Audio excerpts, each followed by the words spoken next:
Hello students, welcome to law excellence IAS academy. India Russia annual summit కోసం మన ప్రధాని రష్యాకి వెళ్ళటం జరిగింది. మరి ఈ విజిట్ అన్నటువంటిది ఎందుకింత వివాదాస్పదమైంది అన్నటువంటిదే ఇవాల్టి మన కాన్సెప్ట్. అయితే మన ప్రధాని చాలాసార్లు రష్యాను విజిట్ చేయటం జరిగింది. మరి ఇప్పుడు ఈ విజిట్ అన్నటువంటిది ఎందుకింత స్పెషల్ అనేసి మనం చూస్తే ఆల్రెడీ మనందరికీ తెలుసు రష్యా ఉక్రెయిన్ యుద్ధానికి సంబంధించి. అవునా? రష్యా ఉక్రెయిన్ మీద యుద్ధం చేయటం, దాని మీద చాలా వ్యతిరేకత అన్నటువంటిది వ్యక్తమవుతూ ఉన్నటువంటి నేపథ్యంలో ఈ విజిట్ అన్నటువంటిది ప్రాముఖ్యతని సంతరించుకుంది. మనం చూస్తే లాస్ట్ టైం 2019లో మన ప్రధాని రష్యాకి విజిట్ చేయటం జరిగింది. రష్యాకి సంబంధించినటువంటి అధ్యక్షుడు మన దేశానికి చివరిసారిగా 2021లో విజిట్కి వచ్చారనమాట. అలాగే ఇంకొకటి వచ్చేసరికి ప్రతిసారి చేసేటటువంటి ఒక ట్రెడిషన్ని ఇప్పుడు మన ప్రధానమంత్రి బ్రేక్ చేయటం జరిగింది. మరి ఏంటి ఆ ట్రెడిషన్ అన్నటువంటిది? మనకి ఇప్పుడు 3వసారి ప్రధానిగా మోదీ బాధ్యతలు తీసుకున్నారు. అవునా? అయితే ప్రధానిగా బాధ్యతలు తీసుకున్నటువంటి ప్రతిసారి కూడా ఏం చేస్తున్నారు మోదీ?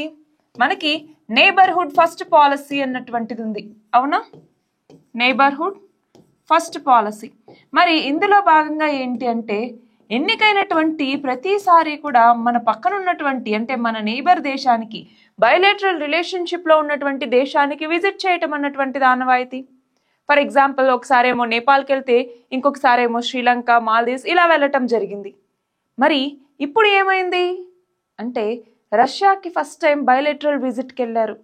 సో ఆ ట్రెడిషన్ అన్నటువంటిది ఇక్కడ బ్రేక్ అయింది. మీరు అనొచ్చు, లాస్ట్ టైం G7 సమ్మిట్కి కూడా హాజరయ్యారు కదా మోదీ ఎన్నికైన తర్వాత. అంటే G7 అన్నటువంటిది ఒక మల్టీలేటరల్, ఇది బయోలేటరల్ కాదు, అది మల్టీలేటరల్. కాబట్టి G7 అన్నటువంటిది ఆ ట్రెడిషన్ కిందకి ఇక్కడ తీసుకోవట్లేదు అనమాట. సో ఇక్కడ ఏంటి, ఈ ట్రెడిషన్ని కూడా ఈసారి బ్రేక్ చేశారు. మరి ఇప్పుడు ఈ విజిట్కి సంబంధించి ఇంపార్టెన్స్ ఏంటి? ఈ విజిట్కి ఇంపార్టెన్స్ అంటే ఒకవైపేమో యుద్ధం ఆపాలి, మీరు చెప్పండి అన్నట్టుగా ఉక్రెయిన్ అధ్యక్షుడు మనల్ని ఎప్పుడూ కోరుతూనే ఉన్నారు. కానీ మనం ఏం చేస్తున్నాము? న్యూట్రల్ స్టాండ్ని తీసుకుంటూ ఉన్నాం.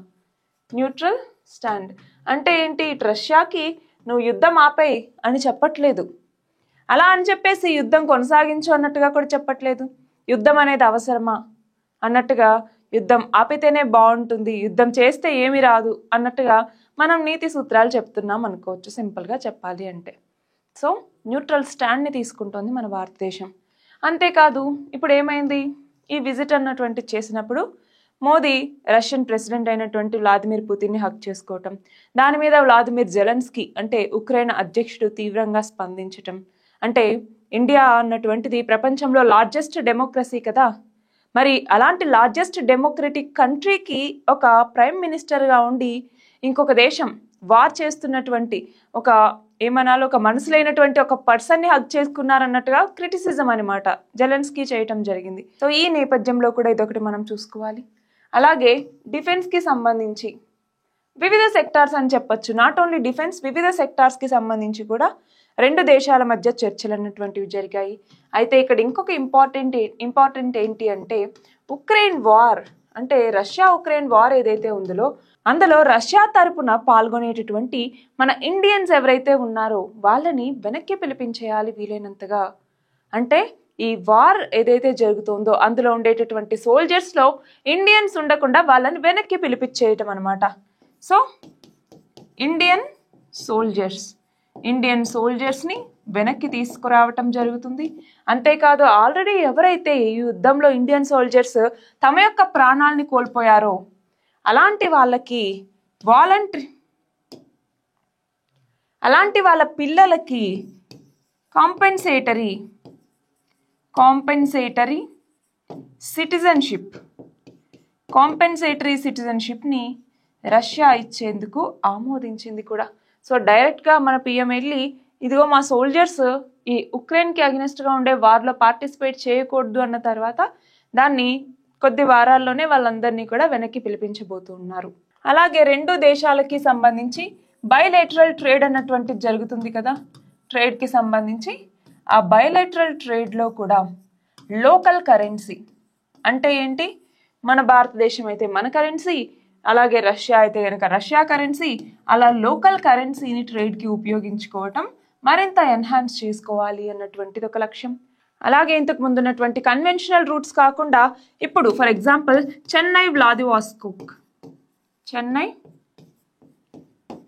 వ్లాదివోస్తోక్ ఈ మార్గం కావచ్చు. అలాగే మనకు తెలుసు ఐఎన్ఎస్టిసి అన్నటువంటిది. ఐఎన్ఎస్టిసి అంటే international north south transport corridor అన్నటువంటిది. అంటే ఏంటి, మనం ట్రెడిషనల్గా ఇటు రెడ్ సీలోకి వెళ్ళి మెడిటరేనియన్ సీలోకి వెళ్ళి యూరప్ని చుట్టుకొని వచ్చి ఇటు రష్యాలోకి ఎంటర్ అవుతాం. అలా కాకుండా ఇరాన్లో ఉన్నటువంటి చాబహార్ పోర్ట్, అంటే ఇండియా నుంచి ఇరాన్లోని చాబహార్ పోర్ట్ అటు నుంచి రష్యాకి మూవ్ అయ్యేటట్టు. సో దానివల్ల ఏంటి, టైం మిగులుతుంది, ఆయిల్ ఖర్చులు మిగులుతాయి, అలాగే రేట్స్ అన్నటువంటివి కూడా కొంచెం నార్మలైజ్ అవ్వటానికి ఇది యూజ్ అవుతుంది అనమాట. సో ఇంతకు ముందు ఉన్న కన్వెన్షనల్ రూట్స్ కాకుండా ఈ కొత్త రూట్స్ ఏవైతే ఉన్నాయో వీటిని మరింత విస్తృతంగా వాడుకలోకి తీసుకురావాలి అన్నటువంటిది కూడా ఇప్పుడు చర్చల్లోకి వచ్చింది. అంతేకాదు మనకి కొన్ని ప్రియారిటీ సెక్టార్స్ ఉంటాయి. ఫర్ ఎగ్జాంపుల్ ఎనర్జీ అన్నటువంటిది. ఆ ఎనర్జీలో కూడా న్యూక్లియర్ ఎనర్జీ, అవునా? సో ఇలాంటి కొన్ని ప్రియారిటీ ఏరియాస్ అనేసి పెట్టుకుంటారు, ప్రియారిటీ ఏరియాస్. సో ఆ ప్రియారిటీ ఏరియాస్లో మరింత కోఆపరేషన్ అన్నటువంటిది పెరగాలి. ఫర్ ఎగ్జాంపుల్ ఎనర్జీ సెక్టార్ అనుకుందాం, అందులో న్యూక్లియర్ ఎనర్జీ అంటే ఏంటి, మన దేశంలో కుడంకులం న్యూక్లియర్ పవర్ ప్లాంట్ అన్నటువంటిది ఉంది, అవునా? Kudankulam nuclear power plant. మరి ఈ కుడంకులం న్యూక్లియర్ పవర్ ప్లాంట్ని ఏ దేశంతో కలిసి మనం డెవలప్ చేస్తున్నాం, రష్యాతో. మరి కుడంకులం న్యూక్లియర్ పవర్ ప్లాంట్ అన్నటువంటిది ఎక్కడ ఉంది, ఏ రాష్ట్రంలో ఉంది, కమెంట్ సెక్షన్లో చెప్పండి మీరు. సో ఈ కుడంకులం న్యూక్లియర్ పవర్ ప్లాంట్లో ఏంటి, రష్యా సహకారంతో మనం దీన్ని రూపొందిస్తూ ఉన్నాము, అవునా? మరి ఇలాంటి వాటిలో, ఇలాంటి ప్రియారిటీ ఏరియాస్లో రెండు దేశాల మధ్య కోఆపరేషన్ పెంచుకోవాలన్నట్టుగా ఇవన్నీ కూడా ఇప్పుడు చర్చకు రావటం జరిగింది. సో ఈ నేపథ్యంలో అసలు ఇండియాకి రష్యాకి మధ్య రిలేషన్స్ ఎలా ఉన్నాయి అన్నట్టుగా కూడా మనకి బ్రీఫ్గా తెలియాలి. ఫర్ ఎగ్జాంపుల్ మనకి 1947లో స్వాతంత్రం వచ్చిన తర్వాత నుంచి కూడా అప్పట్లో ఉన్నటువంటి యుఎస్ఎస్ఆర్, అవునా, రష్యా బదులు యుఎస్ఎస్ఆర్ అనేది ఉండేది. యుఎస్ఎస్ఆర్తో మనకి సంబంధాలు మంచిగా ఉండేవి. దాని తర్వాత 1971లో ఈ బంగ్లాదేశ్ వార్, ఆ టైంలో కూడా మనకి అలాగే యుఎస్ఎస్ఆర్కి మధ్య మంచి సంబంధాలు ఉండేవి. రెండు దేశాల మధ్య ట్రీటీ ఆఫ్ ఫ్రెండ్షిప్ అన్నటువంటిది జరిగింది, ట్రీటీ ఆఫ్ ఫ్రెండ్షిప్ అనేసి. అలాగే 1993 సంవత్సరంలో, అంటే ఏంటి 1993 అంటే యుఎస్ఎస్ఆర్ డిసింటిగ్రేట్ అయిపోయి రష్యా అన్నటువంటిది ఫామ్ అయింది.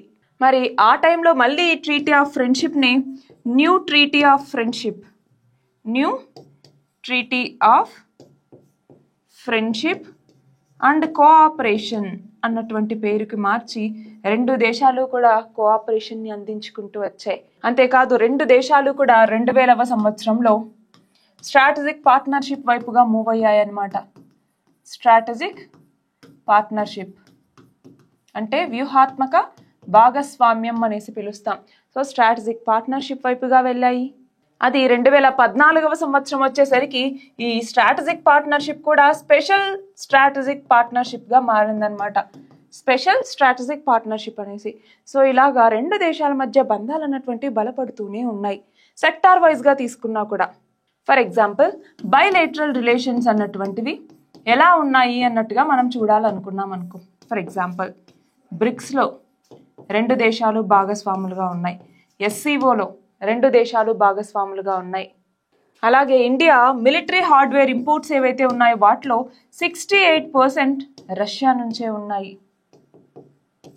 సో మనం గమనిస్తే యుఎన్ఎస్సిలో పర్మనెంట్ సీట్కి రష్యా సపోర్ట్ చేస్తూ వస్తుంది. అలాగే న్యూక్లియర్ సప్లయర్స్ గ్రూప్ ఎన్ఎస్జిలో మనం చేరటానికి రష్యా చాలా హెల్ప్ చేసింది. సో ఇలాగ బైలేటరల్ రిలేషన్షిప్ అన్నటువంటిది. మరి పొలిటికల్గా చూసుకున్నా కూడా సేమ్, పొలిటికల్గా కూడా రెండు దేశాలు అన్నటువంటివి ఫ్రెండ్లీ కంట్రీస్గానే ఉన్నాయి. ఫర్ ఎగ్జాంపుల్ 2023లో మన భారతదేశం G20ని హోస్ట్ చేసింది, అవునా? అలాగే ఎస్సీఓ షాంఘై కోఆపరేషన్ ఆర్గనైజేషన్ వీటిని హెడ్ చేసింది. మరి ఈసారి రష్యా వచ్చేసరికి బ్రిక్స్ యొక్క చైర్మన్షిప్ అన్నటువంటిది తీసుకోవటం జరిగింది, అవునా? సో ఇలాగా చైర్మన్షిప్స్ కూడా మారుతూ ఉన్నాయి. ఆయా దేశాలు మిగతా దేశాలకు రెస్పెక్ట్ ఇచ్చుకుంటూ ముందుకు వెళ్తూ ఉన్నాయి. అలాగే ఫర్ ఎగ్జాంపుల్ డిఫెన్స్ తీసుకున్నాం అనుకోండి. Defence sector. డిఫెన్స్కి సంబంధించి కనుక మనం చూసుకుంటే ఇందాకే చెప్పుకున్నాం ఏంటి, మిలిటరీ హార్డ్వేర్ కాంపోనెంట్స్కి సంబంధించి 68% ఇంపోర్ట్స్ అన్నటువంటివి మనం రష్యా నుంచే చేసుకుంటూ ఉన్నాము అన్నట్టుగా. రెండవది వచ్చేసరికి S-400 మిసైల్ సిస్టమ్స్ ఏవైతే ఉన్నాయో వాటిని మనం ఈ దేశం నుంచే కొనుగోలు చేస్తూ ఉన్నాము, అవునా? అంతేకాదు డిఫెన్స్కి సంబంధించి కనుక మనం చూసుకుంటే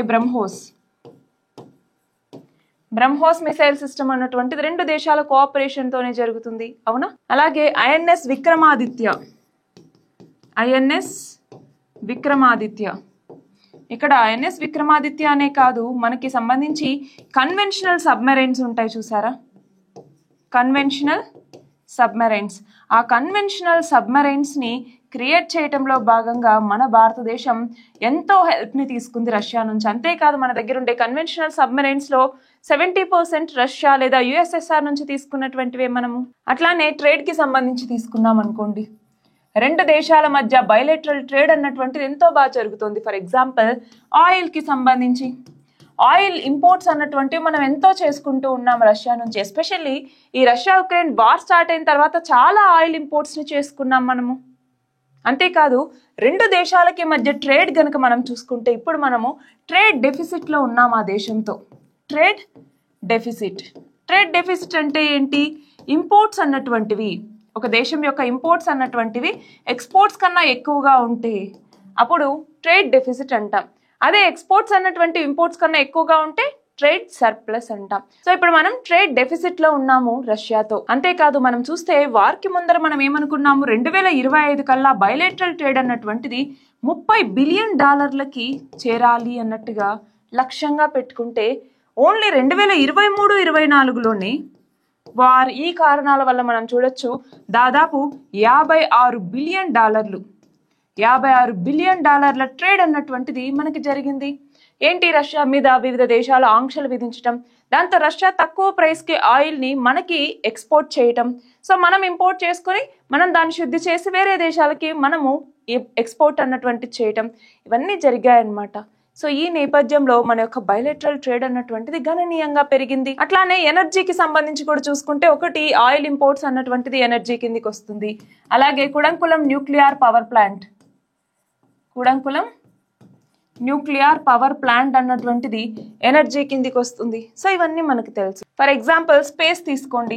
స్పేస్ కి సంబంధించి చూసుకుంటే మనకి రష్యా యొక్క నావిగేషన్ సిస్టమ్ ఏంటంటే, నావిగేషన్ సిస్టమ్ పేరేంటి, రష్యా యొక్క నావిగేషన్ సిస్టమ్ పేరు గ్లోనాస్, అవునా?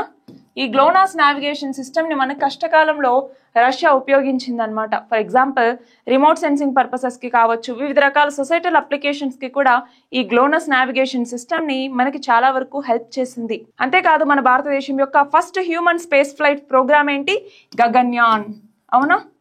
గగన్యాన్. ఈ గగన్యాన్ కి సంబంధించి క్రూ ఎవరైతే ఉంటారో వాళ్ళకి ట్రైనింగ్ ఇవ్వటానికి కూడా రష్యా అన్నటువంటిది మనకి సహకరిస్తూ వస్తుందన్నమాట, ట్రైనింగ్.